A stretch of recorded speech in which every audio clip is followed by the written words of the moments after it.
It's been a while since I have done any videos in Akkadian grammar, but I thought I would do a few more lines in the descent of Ishtar into the underworld.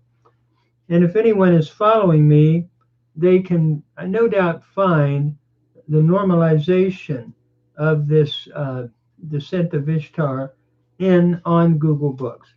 Going back to the review, we start with line 1. Ana kurnugi kakarilatari.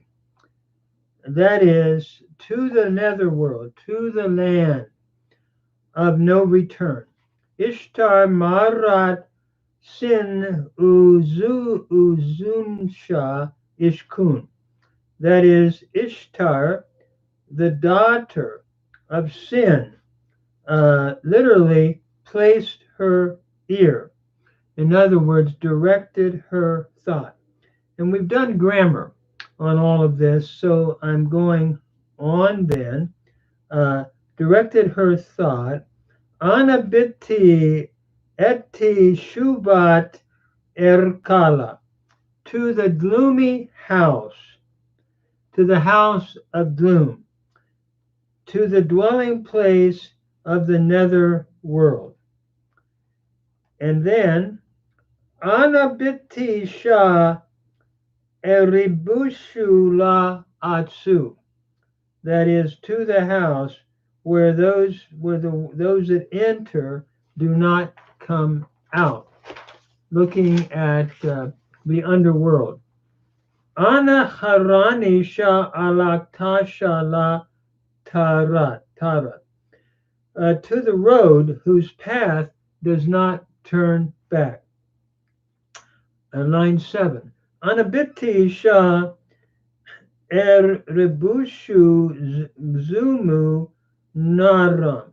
That is, to the house where those who enter are deprived of light. Ashar Epru Bubushumu Al Kal Shunuti. That is, to the place where the substance of food is clay. Nura ul imaru ena atuti ashbu. That is, light, they do not see light. In darkness they sit, looking at the underworld. Labshuma kima itsuri shubat kapi.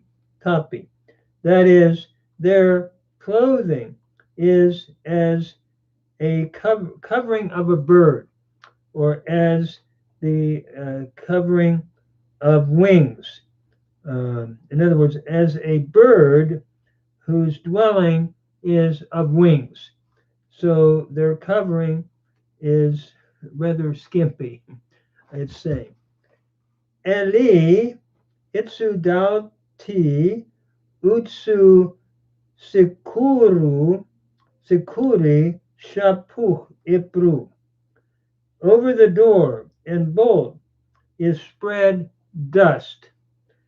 In other words, over the door, Eli dauti utsu sikuru, over the door, and bolt, sukuru, is spread, shapuch ipru, is spread dust.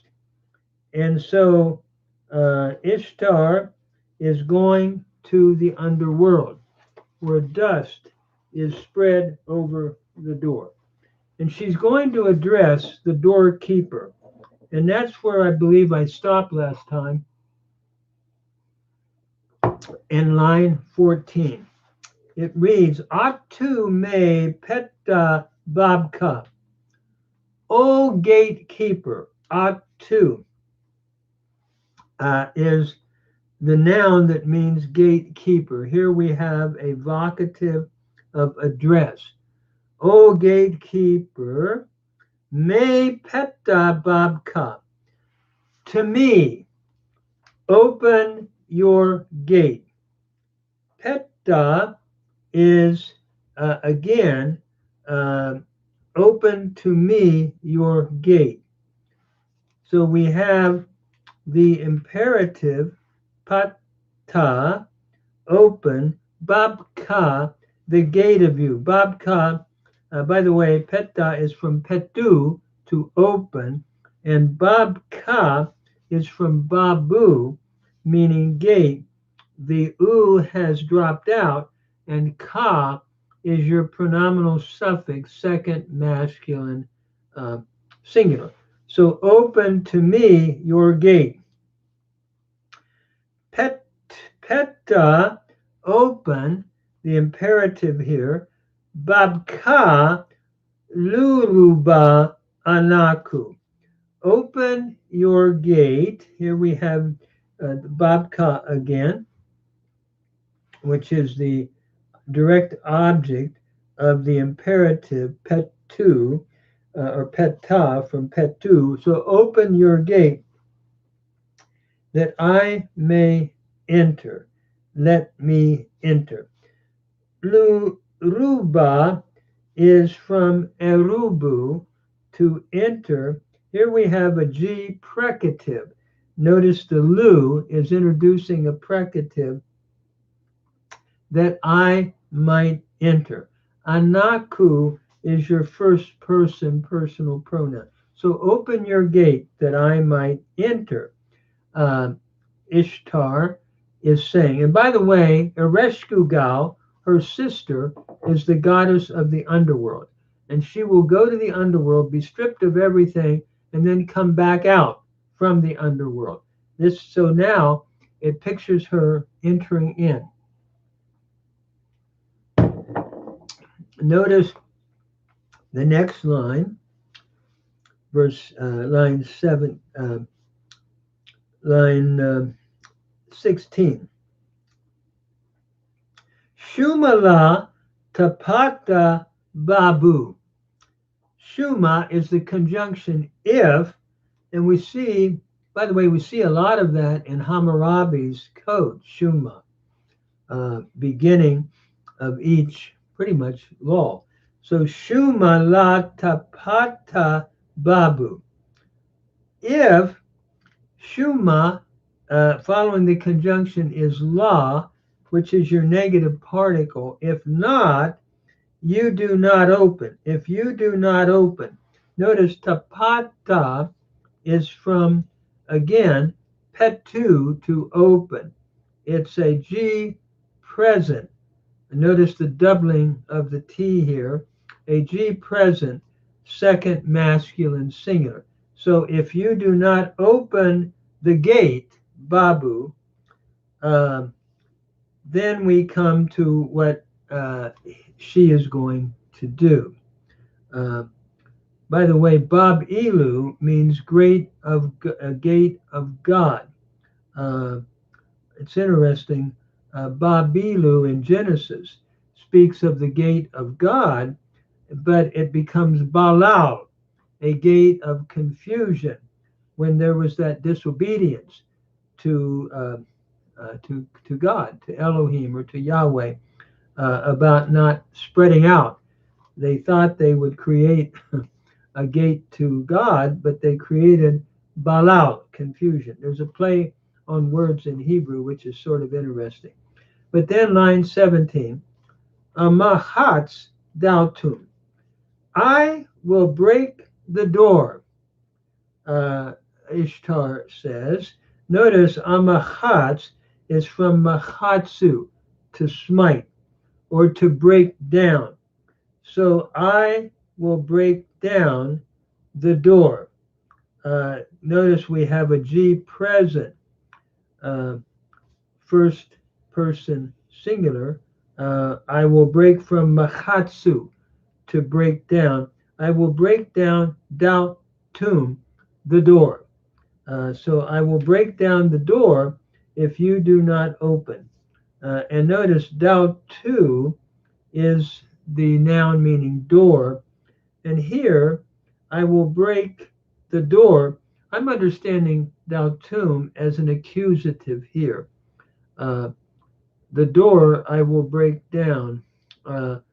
It looks to me like it's the object of amahats, which would be accusative. And then we move on. By the way, sikuru.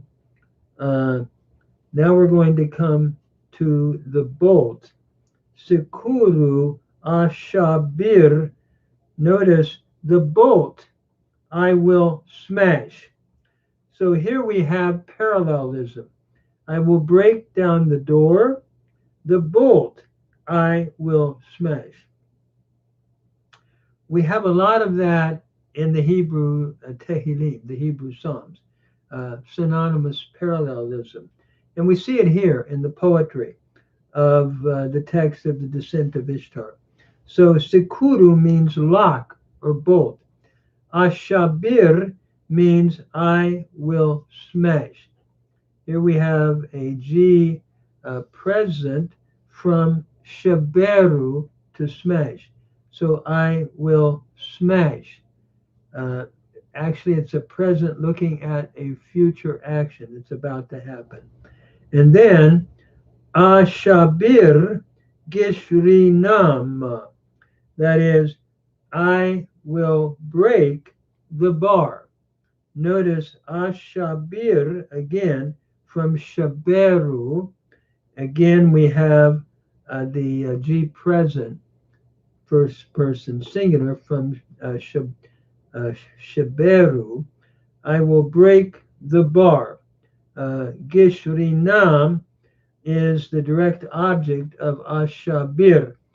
So it's accusative. Here we do have the am ending. So I will break the door.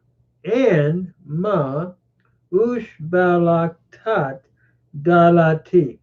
And I will topple the doors. Notice here, ushbalakat is from nabalkutu, to remove. And I'm taking this as a sheen, stem, causative. And I will cause to remove from nabalkutu. I will cause to remove dalati, the doors. In other words, I'm going to remove the doors to the underworld if you don't let me in. Ishtar is saying to the one to the door opener, to the gatekeeper. Then we come to line 19. Ushela mituti ikalu baltuti. Again, you can hear poetry here in the literary assonance of the Akkadian. I will raise the dead. Ushela mituti. Ushela is a sheen stem, causative, from elu, to raise. Notice first person singular. I will cause to raise the dead. Mituti is from the noun meaning dead. So I will cause to raise the dead ones. And here we have an accusative plural in mituti with the E, the oblique E ending. So I will raise the dead ones, and that they devour. Ikalu, they will devour. And this is from akalu, ochel in Hebrew, food. But I will, it means to eat. It's here from akalu, achal in Hebrew. So that they will devour. And notice again, I'm understanding this as a G present from akalu, person, a plural, a masculine third plural, masculine plural, that they will devour baltuti, that is the living ones. And baltuti, I'm understanding, as an adjective, the living ones, from Baltu. So what is happening here, again, is the gatekeeper is being asked to open the door by Ishtar. And if he does not do it, she is threatening to tear down the doors and let the dead come out and devour the living. I thought it was interesting looking at the literary assonance that we have a lot in the Hebrew Bible. We see this here, Ushela mituti, ikalu baltuti. And so it seems to me that we have the same phenomenon here in Akkadian, in the poetry, that we have in the Hebrew Bible, where we have what we call literary assonance. One of the very familiar texts of literary assonance, I believe, is Psalm 23 in Hebrew. Ki alek begate salmavet lo ira ra ki ata imadi. Even though I walk in the valley of deep darkness, lo ira ra. It's two different words in Hebrew. I will not fear, from yara, ra, an evil thing, an adjective from ra. So literary assonance is a part of all poetry, and we see it here very early on in this Akkadian, can I say, myth of the descent of Ishtar and the poetry of it into the underworld. I'm going to stop here. I haven't done Akkadian for a while, and so it's just good for me as a hobby to try to get back to it. Most of my videos deal with teaching beginning students, or even some more advanced Hebrew and Greek grammars, since biblical studies over my lifetime has been my focus. But I enjoy doing a little bit of this Akkadian to try to keep it alive. I had 3 years of it in my PhD program, and so years ago. So I thank you for listening. I hope it's helpful. Thank you.